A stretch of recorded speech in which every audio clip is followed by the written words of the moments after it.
वो अपने आप से अपने आप का चिंतन है। जो चिंतन रहित स्थिति उसे आत्मचिंतन कहते हैं। किसका प्रश्न था? अच्छा, अब पता नहीं आप हमारी भाषा समझ पाओ, आध्यात्मिक की गूढ़ बात है। तो जो यहां अंतःकरण के सुधार की बात कही गई, आत्मा शब्द से बिल्कुल अलग क्षेत्र हो जाता है। तो जो अंतःकरण के सुधार की बात कही गई है, उसमें देखना चाहिए कि हमारा अंतःकरण कितना शास्त्र सम्मत चल रहा है, क्योंकि अंतःकरण से ही स्फुरित होता है, संकल्प बनता है और उसी से सारी क्रियाएं होती है।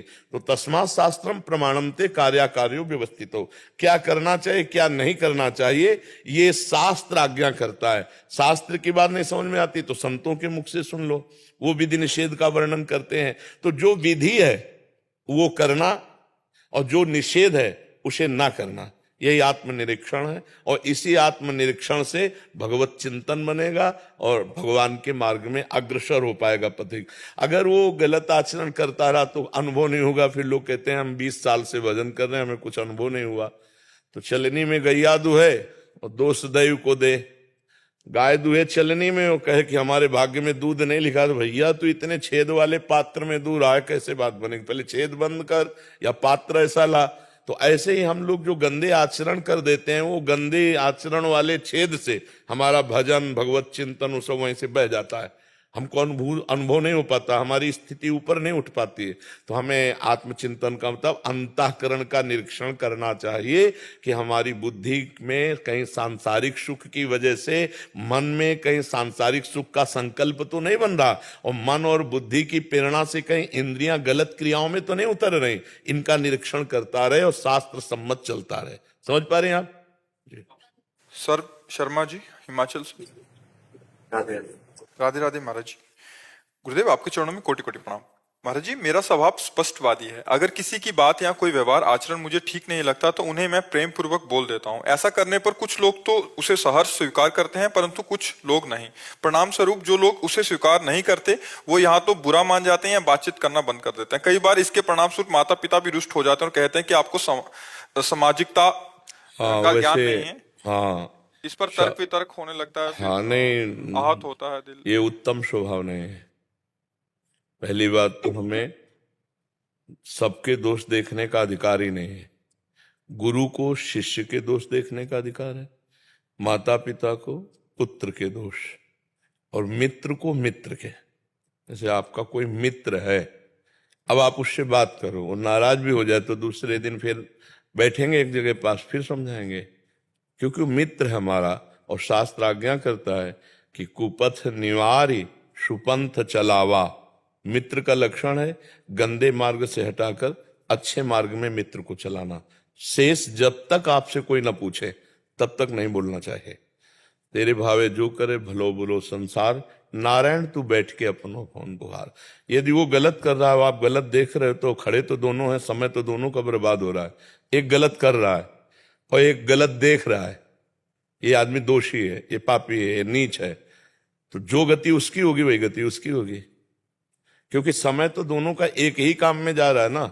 एक गलत कर रहा है और एक गलत देख रहा है और एक गलत कह रहा है, उसी का वर्णन कर रहा है। तो आप भगवान से विमुख हैं। हाँ, अधिकार जहां है वहां छूट है। कि जैसे शिष्य है तो शिष्य के आचरणों का चिंतन करना होगा, देखना होगा, क्योंकि वो गुरु बनाया है। गलत है तो उसको बोलना होगा कि आप कोई गलत कर रहे हो, अगर आप ऐसा करोगे तो ये दंड विधान है, क्योंकि उसको समझाना होगा। ऐसे माता पिता है, उसका अधिकार अपने पुत्र के दोषों को देखना और उनको दूर करना। तो ऐसे मित्र है, वो हमेशा क्रोधित रहते हैं और मतलब पिताजी माताजी बहुत कुछ बोल देते हैं। मैं कई बार तो नहीं सोचता, लेकिन कई बार तर्क वितर्क होता है तो बहुत आहत हो जाते हैं। नहीं तो मैं क्षमा मांग लेता हूँ। नहीं, आप तर्क वितर्क क्यों करते हैं? क्या यही विद्या है? विद्या विनयम ददाति। अपने बड़ों से तर्क वितर्क नहीं करते। अपने बड़े अगर हमें उपदेश कर देते हैं और हमें लगता है इनका उपदेश गलत है, तो भी मौनम, क्योंकि हमें चलना अपने दिमाग से है। आप उपदेश कर रहे हैं, मैं गलत हूं, आगे सुधार करेंगे, या वो गलत है नहीं समझ पा रहे हैं, तो हम मौन। तर्क वितर्क करना तो मना कर रहे हैं। आज्ञा पर कुछ ऐसे माता पिता हैं, ऐसे गंदे आचरणों की तरफ गंदे भाव, ऐसे माता पिता के वचन नहीं मानना चाहिए। लेकिन वो तो अच्छे भाव करते हैं, लेकिन आजकल और उनकी सोच और हमारी सोच में थोड़ा अंतर आ। तुम्हारी दोनों की सोच में शास्त्र अगर प्रमाणित है तो माना जाएगा कि इसकी सोच सही है। अपनी सोच नहीं। तस्मात् शास्त्रम प्रमाणम थे, शास्त्र और संतों से प्रमाणित सोच को ही सही सोच कहते हैं। नहीं तो मन में तो बहुत सी स्फुरणाएं उठती रहती है, तो फिर उनका निर्णय करना होगा। उसमें मन में कभी क्रोध भी आ जाता है और वाणी से कुछ गलती से गलत निकल जाता है, तो उसको कैसे नियंत्रित करें कि वो क्षणिक होता है, मैं क्षमा भी मांग लेता हूँ। बिल्कुल ठीक बात है, लेकिन हमको पहली बात ये ध्यान रखनी कि पूज्य जनों से वार्तालाप हमको तर्क वितर्क वाला नहीं करना। पहली बात स्वीकार करो यदि आप इससे बचना चाहते हो। अगर हम भूल से ऐसा तर्क कर देते हैं तो उनकी दी हुई उत्तर पर हमें क्रोध नहीं करना। ये हमें सोचना होगा कि मुझे क्रोध नहीं करना। जब क्रोध आवे तो दांती पीस लो, मौन हो जाओ, नहीं बोलना। और वाणी भी थोड़ी गलत निकल जाती कई बार। अभी तो बुद्धि काम कर रही, तो आप अपनी गलतियों को देख पा रहे हैं, तो वाणी को भी समा। वाणी एक अमूल है, जो कोई बोले जान, हे तराजू तौल के तब मुख बाहरान। अपने बात कहने के पहले सोचना है कि ये बात हितकर है, शास्त्र सम्मत है, दूसरों को सुख प्रदान करेगी, तो बोला, नहीं तो अंदर ही दबा के चुप हो गए, शांत एकदम। सुशील कुमार गुप्ता जी। राधा वल्लभ श्री हरिवंश महाराज। महाराज जी, आपकी कांतिक वार्तालाप में सुना था कि जब तक खुद को भगवत साक्षात्कार ना हो जाए तब तक किसी दूसरे को अपनी स्थिति नहीं बतलानी चाहिए या उपदेश नहीं वर्तमान की स्थिति अगर बता दी जाए तो वो बंद हो जाती है। ये निज अनुभव की बात है और बहुत से संतों के अनुभव की बात है। हाँ, अभी वर्तमान में जो चल रहा है हमारे जीवन में, वो हम किसी से नहीं कहेंगे। जो आज है, कल जो हमें अनुभव हुआ है, वो हम किसी को प्रोत्साहन देने के लिए, सतमार्ग के लिए बता सकते हैं, लेकिन आज जो चल रहा है अभी नहीं बताएंगे। आज अभी क्या स्थिति नहीं बताएं। और कभी अगर धोखे से निकल गई तो उसमें विघ्न पड़ जाता है। ये हम खुद अनुभव किया है, और जो अच्छे साधक हैं वो इस बात का अनुभव करेंगे कि अपने अनुभव की बात बताते ही वो अनुभव भी गायब और वो साधना भी गायब हो जाती है। इसलिए वर्तमान की साधना को छुपा के रखे, किसी को बताए नहीं। अगर कभी बताना हो तो उदाहरण में बताए कि हमने संतों से ऐसा सुना था कि ऐसे ऐसे, अपनी ना आ जाए बात। तो ये चीज ध्यान रखना चाहिए, साधक को वर्तमान की स्थिति का वर्णन नहीं करना चाहिए। अपनी जो भूत है, बीता हुआ, उसको उदाहरण में पेश कर देने से कोई हानि नहीं होती, लेकिन वर्तमान की स्थिति नहीं बतानी चाहिए। तो क्या महाराज जी ये इसमें भी निषेध है कि हम अपने प्रियजनों को या भगवत प्रेमी को आपके या आपसे जितना भी जाना श्री राधा नाम की महिमा के बारे में बता सकते नहीं, उसकी चर्चा तो करना चाहिए। भगवान ने आदेश किया है, मच्चित्ता मदगत प्राणा बोधयंता परस्परम कथयंत च माम नित्यम तुष्यंत च रमंत च। ये हमने महाराज जी से सुना है कि वो ऐसा कह रहे थे, राधा नाम की ऐसी ऐसी महिमा जपने से ऐसा लाभ। मैंने सुना था, मैं राधा नाम कितना जपता हूं, मुझे क्या अनुभव हो रहा है ये नहीं बताना। महाराज जी से सुना था कि ऐसा ऐसा ऐसा सब, रात दिन चर्चा करो, कोई परेशानी नहीं। अपनी बात नहीं आनी चाहिए कि मैंने राधा नाम जप किया, मुझे ये अनुभव हुआ, ये हुआ, फिर वो रुक जाएगा। फिर उस पे गुप्त रखना है। फिर आपसे कोई पूछे कि आप राधा नाम जपे, आपको कुछ जप रहे हैं, कैसा क्या जप रहे हैं, माँ संतों की कृपा जो भी हो जाए, अब ऐसे क्या हम क्या बताएं, हम तो अभी शुरुआत भी नहीं हुई। ऐसे चलना चाहिए। भजन को छुपाना चाहिए, छपाना नहीं चाहिए, छुपाना चाहिए। हम लोग छपाने में ज्यादा आनंदित होते हैं। नहीं, कुछ बातें तो ऐसी होनी चाहिए जो पर्सनल होनी चाहिए। ठाकुर जी का प्यार, ठाकुर जी को भोग लगा रहे, ठाकुर जी का दुलार, ये पर्सनल होना चाहिए। उसको तो छुपा के रहे। इसीलिए भजन करना कठिन, करके बचाना कठिन, और बचा के पचाना कठिन। और जिसका भजन पच गया वही सिद्ध हो गया। तो भजन को छुपाओ और परस्पर बोधयंता, भगवान की चर्चा संतों के मुख से जो सुनी है वो चर्चाएं करो, मंगलमय रहेगा। अपने अनुभवों को छुपा ले। मैं पढ़ाई के साथ क्या और कर सकती हूँ जो कि ये धार्मिक मार्ग में आगे जाना है? खाली नाम जाप? नाम जाप को आप खाली मत समझिए। जो राम नहीं कह पाते थे ना, मरा मरा जपे तो ब्रह्म ऋषि हो गए। बच्चा कक्षा 9 पढ़े, गांव वाले कक्षा 6 से ABCD शुरू होती है गांव की पढ़ाई में, और 9 तक पढ़े हैं। 9 तक क्या पढ़ाई होती है? और आप प्रश्न उत्तर यहां कर ही रहे। नाम खाली नहीं है, नाम में इतना कुछ भरा है कि सुमिर पवन सुत पावन नामू, अपने बस करी राखे रामो, भगवान को अधीन कर लिया तो सारी विद्याएं सारी कलाएं सब भगवान में विराजमान हैं। अगर नाम जप करोगी और पढ़ाई करोगी और पवित्र आचरण से रहोगी तो जिस उन्नति में जाना चाहोगी पहुंच जाओगी। आज हमारे देश की राष्ट्रपति कौन है, नहीं जानती हो? हाँ, तो ऐसा नहीं कि माताएं बहनें उन्नति नहीं कर सकती। अब वो हम ऐसी तैयारी करें कि हम अपने राष्ट्र की सेवा में आवें, समाज की सेवा में आवें। एक सांसारिक जीवन की मानता क्या रही, चाहे स्त्री हो चाहे पुरुष हो। कौन नहीं जानता मीरा जी को? अगर भक्ति में उतरी तो पूरा विश्व जानता है और नमस्कार करता है उनके पावन चरणों में। तो ये नहीं है, किसी भी मार्ग में हम जाएंगे और पवित्र हैं, नाम जप करते हैं और उद्देश्य को बिल्कुल पहचानने वाले हैं तो कहीं भी चले जाओ, कहीं भी। आज हमारे देश की रक्षा में भी बहनें खड़ी हैं, नहीं खड़ी, संगीन लिए हुए खड़ी, जहां 1 सेकंड में खोपड़ी उड़ा दी जाएगी और 1 सेकंड में खोपड़ी उड़ानी पड़ेगी। ऐसी स्थिति में तो क्या क्या कमी है? हमारा दिमाग कितना प्रवीण हो सब बात बन जाएगी। उसको दिमाग को प्रवीण करने के लिए भगवत चिंतन, जिनका प्रवीण है और भजन नहीं कर रहे तो पूर्व में उन्होंने तप किया है, दान किया है, पुण्य किया है, उसके बल से अभी हैं, लेकिन आगे फिर जीरो है।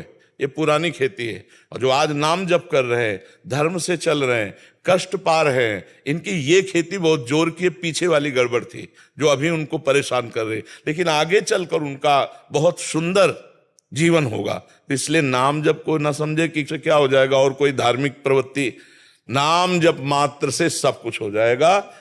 खूब पढ़ाई को भी भगवान की पूजा समझो, पवित्र जिंदगी जीना सीखो। ये जो आजकल चला है गर्लफ्रेंड बॉयफ्रेंड, इसमें ना फंसे। अगर यहाँ कोई भी बच्चा सुन हमारी बात माने तो इसमें ना फंसे। जब तक हमारा लक्ष्य ना बन जाए, लक्ष्य की प्राप्ति ना हो, तब तक विषय सेवन न करे और फिर किसी माता पिता परिवार की सलाह से उचित वर का वर्ण करके गृहस्थ धर्म में चला जाए, जैसे हमारी भारत की पद्धति है। ये दलित दुराएं अपवित्रता ना जीवन में आवे, नहीं बहुत खतरा है बच्चा इसमें। मतलब एक बार गलती करके आप किसी बॉयफ्रेंड से संग कर लिए, अब वो आपको अगर दुष्ट स्वभाव वाला है तो ब्लैकमेल करेगा। अपवित्र आचरण करके सुखी कैसे कोई हो सकता है? और नए नए बच्चों में बहुत, आज के जो वातावरण में ये बहुत गंदगी फैल रही। इसलिए जो भाई बहन हमारे पास आए, हमारी प्रार्थना है कि आप जब तक माता पिता की सहमति न हो तब तक किसी पुरुष का संग न करें, क्योंकि माता पिता जैसा दोस्त कोई नहीं होता, वो सही निर्णय बताएंगे।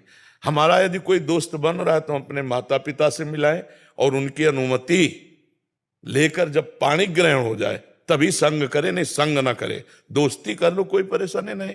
दोस्त तो स्कूल में बच्चे बच्चियां खेलो कूदो, लेकिन संग ना करें। संग का मतलब गंदी वृत्ति को ना धारण करें। वो तभी स्वीकार करे जब पाणी ग्रहण हो जाए, गृहस्थी में जाए। माता पिता का अगर आशीर्वाद, पहले तो देवी देवता ग्राम देवता सबकी पूजा होती थी, अब कहां बुद्धि रह गई? देवी देवता और ग्राम देवता पूजा अवसर नहीं है।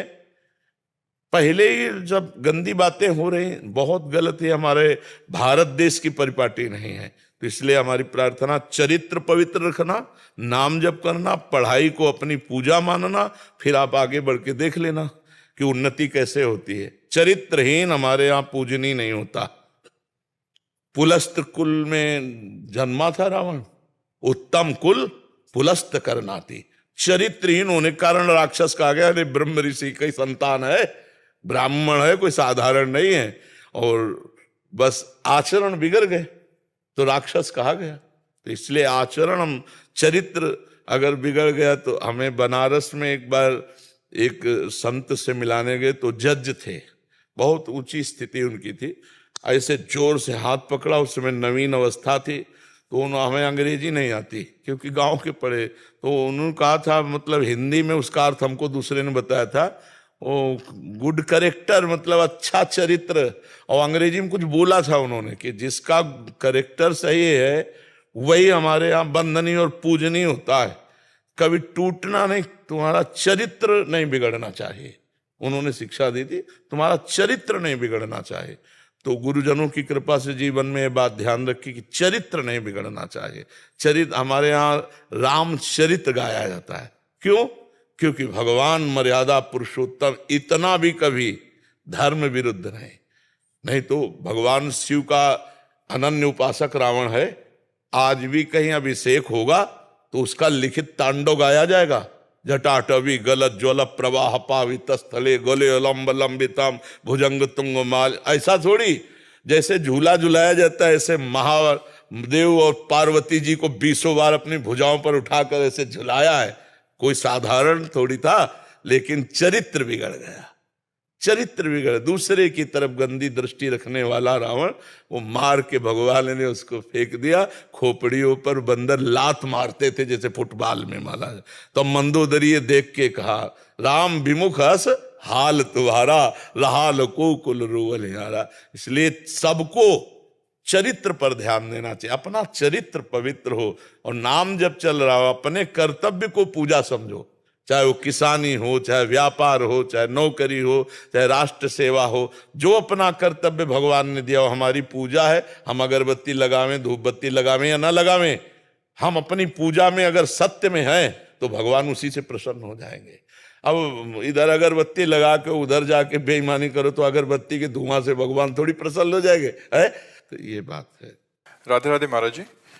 गुरुजी, मुझे झूठ बोलने की बुरी आदत है। मैंने बचपन से झूठ का सहारा लिया, चाहे बात छोटी हो या बड़ी। काफी सफाई है कि जब झूठ बोलने से आसानी से काम हो जाता तो सच क्यों बोलना, खुद को बचाने के लिए लोगों को। नहीं, गलत बात है। गलत बात से कभी अच्छी बात नहीं होती है। 2-4 जगह हैं जहां झूठ बोल देना चाहिए। आपके झूठ बोलने से किसी की जान बच रही है, आप बचा लीजिए। आपके झूठ बोलने से किसी का जीवन यापन बहुत जोर का हो जाएगा, झूठ बोल देते हैं। आपके झूठ बोलने से किसी कन्या का ब्याह हो जाता है, हम झूठ बोल देते हैं। 2-3-4 जगह ऐसी जगह हैं जहां झूठ बोलने से पाप नहीं लगता है। लेकिन हर समय झूठ बोलना तो नहीं। असत्य संपातक पुंजा, ये पाप भी है। झूठ बोलना पाप है। बहुत जगह ऐसे दोहा चौपाइयों में पाया जाता है, साच बराबर तप नहीं, झूठ बराबर पाप है। जाके हृदय साच है, ताके हृदय आप। कबीरदास जी का तो कई महापुरुषों ने कहा। तो जहां तक हमें बने तो सत्य वचन के द्वारा हम बात करें। झूठ क्यों बोले? बेमतलब झूठ बोल देते हैं और उसको सोचते हैं कि हम बहुत सफाई से जैसे निकल गए। तो तुम्हारा मन तो गंदा हो रहा है। अच्छा, ये गंदा मन दूसरों को सफाई की बात करके तुम निकल गए, अब तुमको ऐसी जगह फंसाएगा जहां से तुम फिर निकल नहीं पाओगे। क्योंकि झूठ बोलने से मन मलिन होता है। कलयुग का उसके ऊपर विशेष आक्रमण होता है जो झूठ बोलता है। झूठे ही लेना, झूठे ही देना, झूठे ही भोजन, झूठ चबेना। श्री तुलसीदास जी ने रामचरितमानस में लिखा है, कलि का प्रभाव बढ़ेगा। तो कोशिश करो, हम ये नहीं कह रहे आज से सत्यवादी हरिश्चंद्र बन जाओ। कोशिश करो कि आपके द्वारा व्यर्थ वाला झूठ ना बोला जाए। कहाँ हो तो अगर हम वृंदावन बता देते हैं तो हमारी कोई हानि नहीं हो जाएगी है। हाँ, जो सत्य बात है वो कोशिश करें हम। जैसे कई लोगों ने कहा कि हम तो व्यापार में झूठ बोलना ही पड़ेगा, मुझे लगता है नहीं। जैसे आप कपड़े का व्यापार करते हो या कोई भी व्यापार करते हो तो सब कोई जानता है मुनाफा लेने के लिए व्यापार करता है। कोई किसी का नौकर नहीं है, उसके भी परिवार है, खर्चा है। अब आप ये झूठ क्यों बोलते हो कि कसम से कहते हैं ये 100 रुपया का पड़ता है, आपको 100 रुपया का दे देंगे। क्यों झूठ बोल रहे हो?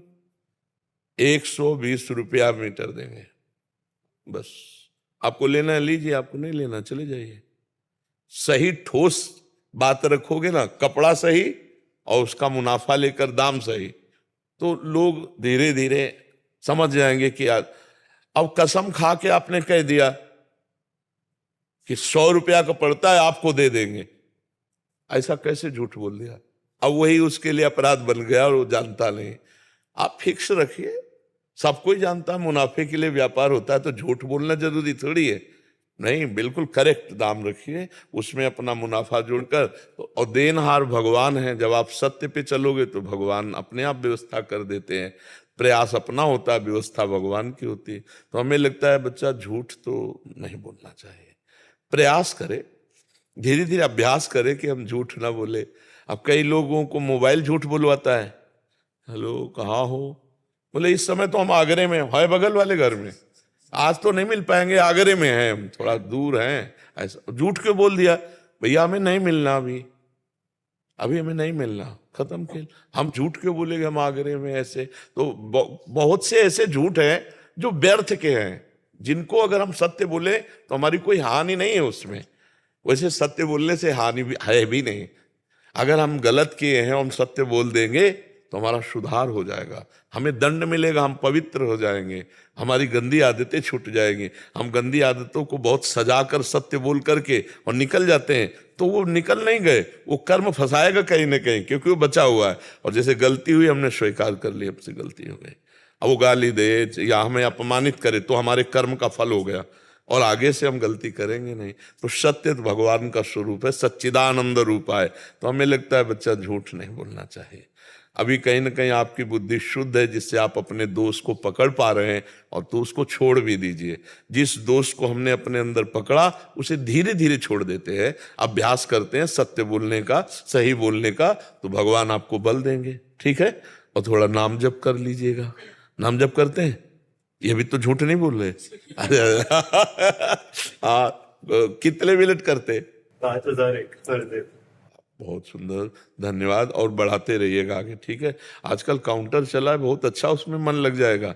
अधिक से अधिक संख्या में नाम जपने का उसमें बहुत चाव बढ़ता है। योगिता जी प्रणाम। महाराज जी, महाराज जी, नाम सिमरन करते आनंद में होते हुए भी नींद में चली जाती हूँ। अभी आनंद नहीं आया। आनंद में और नींद में अंतर है। नींद है तमोगुण का लक्षण।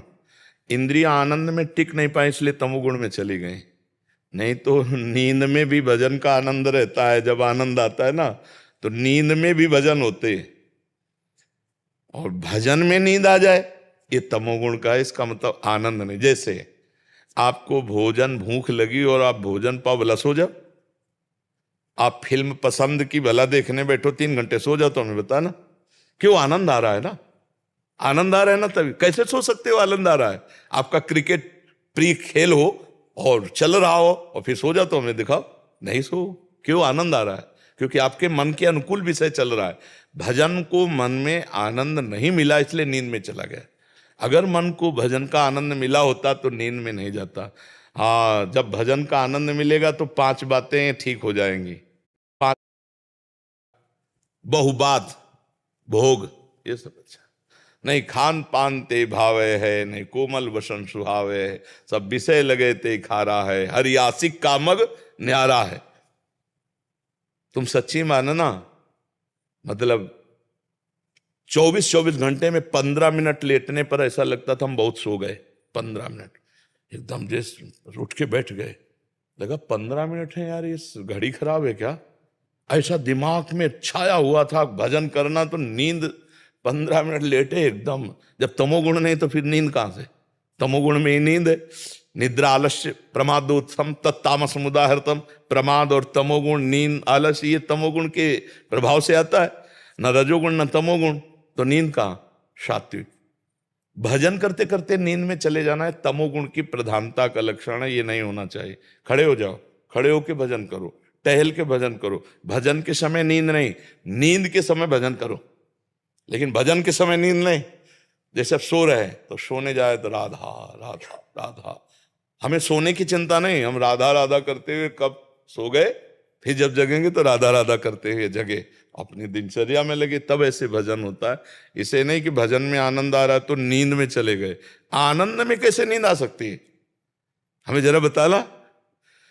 आपको उदाहरण कही दिए, कुछ भी आप कहीं भी आनंद लग रहा हो, आपका मनोरंजन कोई चल रहा हो, सीरियल हो, आप देखो, भला सो जाओ? बिल्कुल नहीं सोएं, क्योंकि आनंद आ रहा है ना। नींद में आनंद ही आता है। नींद में एक आनंद होता है।